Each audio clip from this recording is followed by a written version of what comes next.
مصر کا سیاسی ماڈل کیا ہے اور اسے پاکستان پر مسلط کرنے کی کوششیں کیسے ہو رہی ہیں؟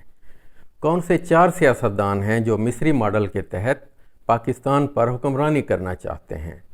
رانا ثناء اللہ اور جاوید لطیف کے انٹرویوز کا اصل مقصد کیا ہے؟ آئیے ان سوالوں کے جواب تلاش کرتے ہیں۔ مصری صدر عبد الفتاح السیسی 2014 سے حکمرانی کر رہے ہیں۔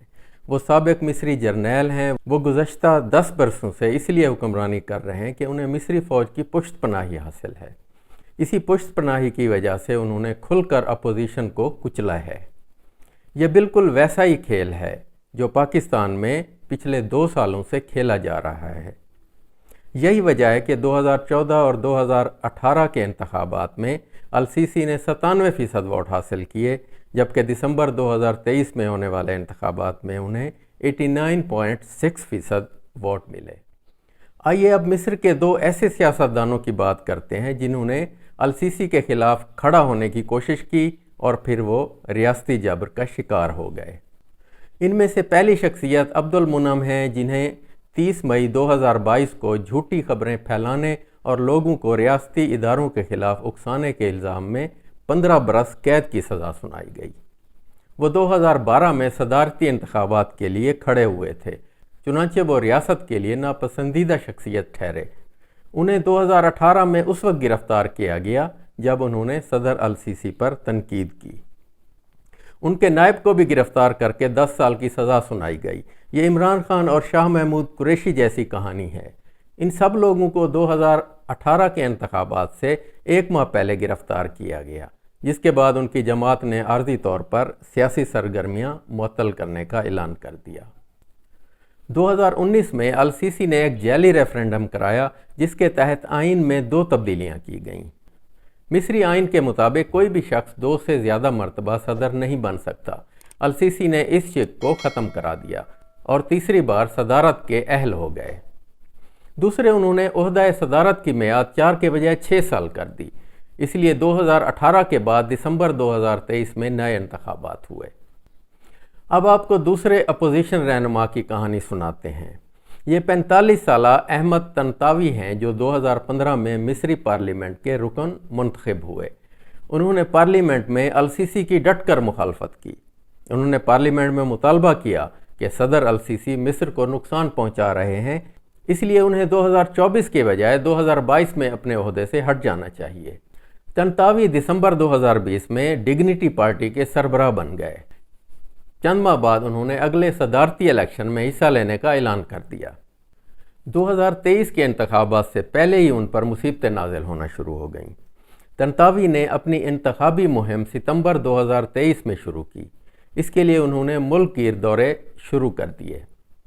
وہ مہم چلانے کے لیے جس شہر میں جاتے تھے وہاں کے ہوٹلوں کو انٹیلیجنس کے لوگ منع کر دیتے تھے کہ طنطاوی کو وہاں کوئی میٹنگ نہ کرنے دی جائے۔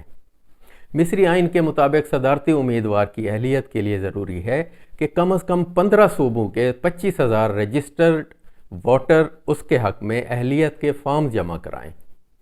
ہر صوبے میں سے کم از کم 1,000 فارم جمع کرانا ضروری ہے۔ ان فارمز کو جمع کرانے کے لیے بھی صرف 20 دن دیے گئے۔ ان شرائط کا مقصد ان امیدواروں کو نااہل کرانا تھا جو السیسی کے لیے خطرہ بن سکتے تھے۔ ان فارمز کے لیے 217 رجسٹریشن آفس ہر شہر میں موجود ہیں۔ رجسٹرڈ ووٹر وہاں جاتے ہیں اور ایک فارم پر کرتے ہیں، لیکن ان دفاتر نے طنطاوی کے حق میں آنے والے ووٹرز کی اکثریت کو فارم دینے سے انکار کر دیا۔ پولیس ان دفاتر کے باہر کھڑی ہوتی تھی، جو ہر آنے والے شخص کی تلاشی لیتی، اس کے موبائل فون کو کھنگالتی، اور اگر وہ طنطاوی کا سپورٹر نکلتا تو مختلف حربوں سے اسے ڈرا کر واپس بھیج دیا جاتا۔ حکومت نے طنطاوی اور اس کے حمایتیوں کو خوفزدہ کرنے کے لیے اس کے خلاف عوامی مظاہرے بھی شروع کر دیے۔ اسی طرح طنطاوی کے آئی فون کو ایک سافٹ ویئر کے ذریعے ہیک کر لیا گیا۔ اس کے علاوہ ان کے لیے مہم چلانے والے کم از کم 127 نمایاں افراد کو گرفتار کر لیا گیا۔ پاکستان میں بھی اسی ماڈل پر عمل ہو رہا ہے۔ بالآخر 13 اکتوبر کو طنطاوی نے اعلان کیا کہ انہیں عوامی حمایت کے لیے صرف 14,000 فارمز مل سکے ہیں، اس لیے وہ صدارتی دوڑ سے دستبردار ہو رہے ہیں۔ لیکن السیسی کو چیلنج کرنے کی جرت کی سزا تو انہیں ملنی تھی۔ اس لیے 7 فروری 2024 کو ایک نچلی عدالت نے طنطاوی کو جیل سازی کے ایک جیلی مقدمے میں 1 برس کی قید سنا دی۔ ان پر 5 برس کے لیے پارلیمنٹری الیکشن میں حصہ لینے پر پابندی بھی عائد کر دی گئی۔ ان کی انتخابی مہم کے ڈائریکٹر کو بھی 1 سال قید کی سزا سنا دی گئی۔ البتہ ان دونوں پر یہ مہربانی کی گئی کہ وہ 20,000 مصری پاؤنڈز کے عوض سزا کو معطل کرا سکتے ہیں تاکہ وہ اعلیٰ عدالتوں میں اپیل دائر کر سکیں، لیکن وہ 5 برس کے لیے مصری سیاست سے باہر ہو گئے، جس طرح کہ پاکستان میں عمران خان کے ساتھ کیا گیا ہے۔ اس کے علاوہ ایک تیسری شخصیت بھی تھی جو السیسی کے لیے کچھ نہ کچھ خطرہ بن سکتی تھی، وہ گمیلہ اسماعیل تھیں۔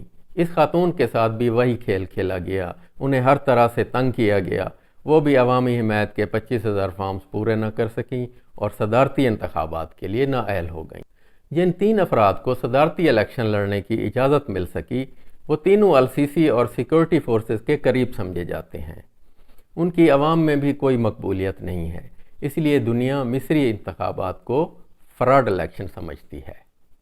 اپوزیشن کو کچلنے کے لیے السیسی کی حکومت نے حکومت مخالف مظاہروں پر پوری ریاستی قوت کے ساتھ کریک ڈاؤن کیا۔ ہزاروں مظاہرین اس وقت بھی گرفتار ہیں جن پر دہشت گردی کے مقدمات درج ہو چکے ہیں۔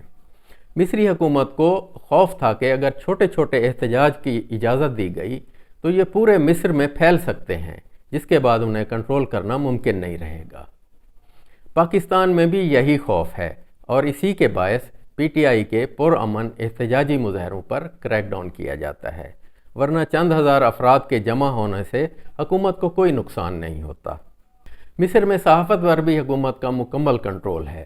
جو صحافی آواز حق بلند کرتے ہیں انہیں گرفتار کیا گیا، بعض کو ڈرا دھمکا کر خاموش کرا دیا گیا تو کسی کے اہل خانہ کو ہراساں کر کے اسے چپ کرا دیا گیا۔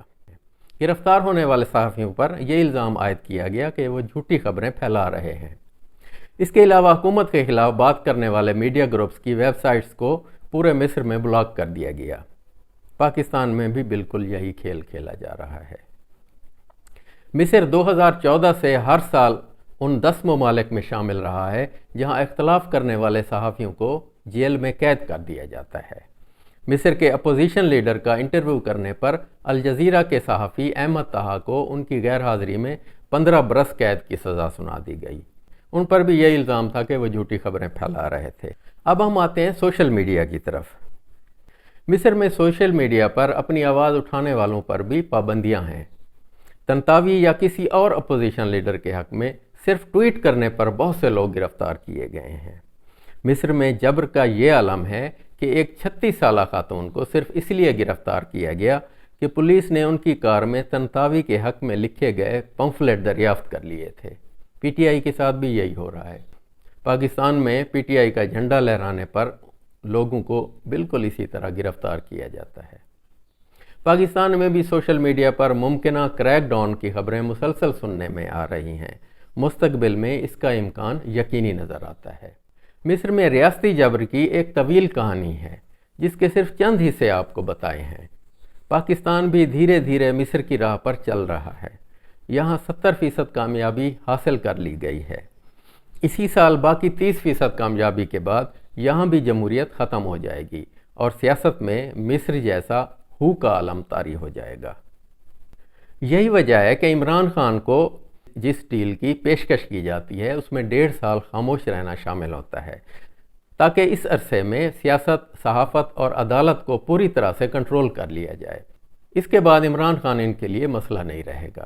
اس وقت اسلام آباد ہائی کورٹ کے 6 ججز ہوں یا عمران ریاض اور مطیع اللہ جان جیسے صحافی ہوں، یہ اس ظلم کے ماحول کی راہ میں چند رکاوٹیں ہیں جنہیں ایک ایک کر کے خاموش کرانے کی کوشش کی جا رہی ہے۔ اب ہم آتے ہیں کہ مستقبل میں کون سی 4 شخصیات پاکستان کے السیسی بننے کی کوشش کر رہی ہیں۔ ہمارے سیاستدانوں کو پتہ چل گیا ہے کہ پاکستان میں مصری ماڈل پر عمل ہو رہا ہے، اس لیے جو بھی اسٹیبلشمنٹ کا منظور نظر ہوگا وہ 10-15 برس کے لیے حکمران بن جائے گا۔ اس لیے 4 شخصیات اپنے اپنے انداز میں یہ مقام حاصل کرنے کی کوشش کر رہی ہیں۔ ان میں سے پہلے نمبر پر تو شہباز شریف ہیں جو ہر وقت بے چین رہتے ہیں کہ انہیں کوئی حکم ملے اور اسے بجا لائیں، لیکن وہ اپنی عمر اور بیماریوں کے باعث شاید زیادہ عرصہ حکومت نہ کر سکیں۔ ان کی ضرورت صرف اس لیے ہے تاکہ وہ 1-1.5 سال میں صحافت، سوشل میڈیا اور عدالت کو فتح کر سکیں۔ ان کے بعد دوسرا نام بلاول بھٹو کا آتا ہے، وہ بھی اس دوڑ میں شامل ہیں۔ جس طرح کراچی کے بلدیاتی انتخابات میں جبر کے ماحول میں پیپل پارٹی کے مرتضی وہاب کو میئر بنایا گیا یا آصفہ بھٹو کو بلا مقابلہ منتخب کرایا گیا، یہ سب مصری ماڈل کا عکس ہیں۔ ان اقدامات کا ایک مقصد طاقتور حلقوں کو یہ پیغام بھیجنا تھا کہ ہم مصری ماڈل پر عمل کرنے کے لیے تیار ہیں۔ اس لیے بلاول بھٹو پاکستانی السیسی بننے کے ایک مضبوط امیدوار ہیں، انہیں امریکہ کی بھی حمایت حاصل ہے۔ لیکن اس سے بھی زیادہ مضبوط امیدوار محسن نقوی ہیں، جو مقتدر حلقوں کی پسندیدہ شخصیت ہیں۔ انہیں سیاست اور اقتدار کی سیڑھیاں جس تیزی سے چڑھائی گئی ہیں، ان سے یہی لگتا ہے کہ انہیں پاکستانی السیسی بنانے کی بھرپور کوششیں کی جا رہی ہیں۔ ان کی کمزوری یہ ہے کہ وہ کسی جماعت کی نمائندگی نہیں کرتے۔ ہو سکتا ہے مستقبل میں باپ پارٹی یا ایسی کسی اور جماعت کی سربراہی بھی انہیں سونپ دی جائے اور یہ ایک خامی بھی دور کر دی جائے۔ میاں نواز شریف پرانے سیاستدان ہیں، وہ اس کھیل کو پوری طرح سمجھ چکے ہیں۔ انہیں مصری ماڈل سے کوئی مسئلہ نہیں، وہ صرف یہ چاہتے ہیں کہ اس ماڈل کی صورت میں مریم نواز کو حکمران ہونا چاہیے۔ اس کے مقابلے میں شہباز شریف حکمرانی کی پری کو اپنے خاندان میں رکھنا چاہتے ہیں۔ ان دونوں بھائیوں میں یہ کشمکش اب واضح طور پر نظر آ رہی ہے۔ رانا ثناء اللہ اور جاوید لطیف وغیرہ جس طرح موجودہ حکومت کے ناجائز ہونے کی طرف اشارے کر رہے ہیں، اس کا مقصد ایک طرف شہباز شریف کی حکومت کو کمزور کرنا ہے اور دوسری طرف اسٹیبلشمنٹ پر دباؤ ڈالنا ہے تاکہ مستقبل میں حکمرانی نواز شریف کے خاندان کو سونپ دی جائے۔ اس کے لیے وہ عمران خان کے ساتھ ہاتھ ملانے کے اشارے بھی کر رہے ہیں۔ لیکن یہ یاد رکھیں کہ 10 سال پہلے مصر کا بیرونی قرضہ صرف 45 ارب ڈالر تھا، جو اب 164 ارب ڈالر ہو چکا ہے۔ صرف 2024 میں مصر نے 42.3 ارب ڈالر قرض اور سود کی مد میں ادا کرنا ہے۔ مصری معیشت کی تباہی میں السیسی ماڈل کا سب سے بڑا ہاتھ ہے۔ اس موضوع پر آپ میری یہ ویڈیو دیکھ سکتے ہیں۔ پاکستان میں بھی اس ماڈل کے خلاف مزاحمت کے لیے صرف 2024 کا وقت موجود ہے۔ اگر جمہوری قوتیں، سچے صحافی، دیانتدار جج اور آئین پسند وکلاء اس کی راہ میں رکاوٹ بن سکتے ہیں تو یہاں جمہوریت بچ جائے گی، ورنہ پاکستانی سیاست اور معیشت دونوں کا اللہ حافظ ہے۔ تو یہ تھی آج کی ویڈیو، اپنی رائے کمنٹ میں ضرور دیں۔ مجاہد خٹک کو اجازت، اللہ حافظ۔